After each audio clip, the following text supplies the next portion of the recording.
Hey, so it's Thursday again, and when it's Thursday, it means it's the day I smoke some weed, and I buy the things I usually buy. Today I burned my meat. I tried cooking and I burned my gemira. What do you call it? I don't know what's its name in English. Anyway, I was cooking sauce and maca, and then it burned. Anyway, that's not why I opened the recorder. I opened the recorder to talk about metempsychosis or biogenesis. These two terms, for people who don't know them, basically the rebirth. Because Hindus believe in rebirth, and Schopenhauer believed in rebirth, but not as body, but as a consciousness.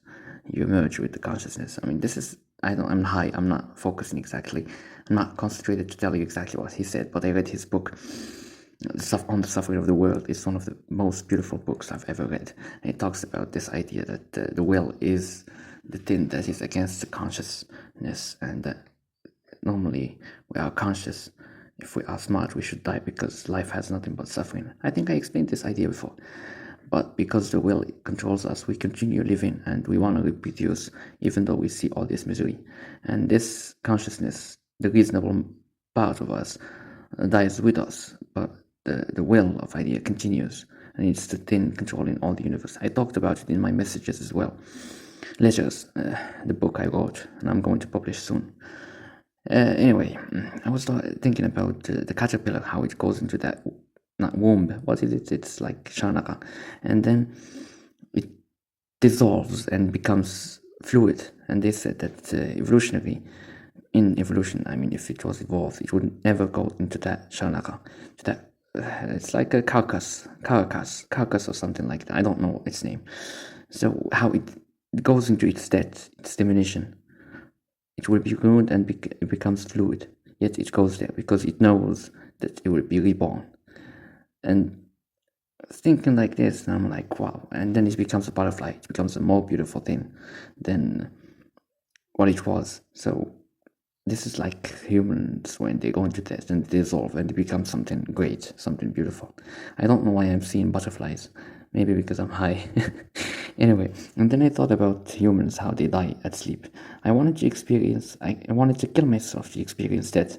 I don't know. I just want 1 hour of being dead to experience what's gonna happen and then go back to life, like what happens in near-death experiences. And I want one.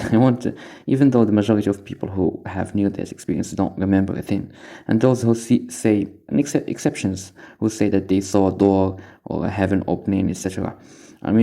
Some people are Westerns, they're not even Muslims, so how can they see heaven and door if Islam is the truth? There is no way. So these are just chemicals in the brain that activates when the brain wants to shut down. I think dopamine or endorphin or something like that is released in the body, and this makes you hallucinate and see these visions. And then you die. And when they die, they don't see anything. Like when we are asleep.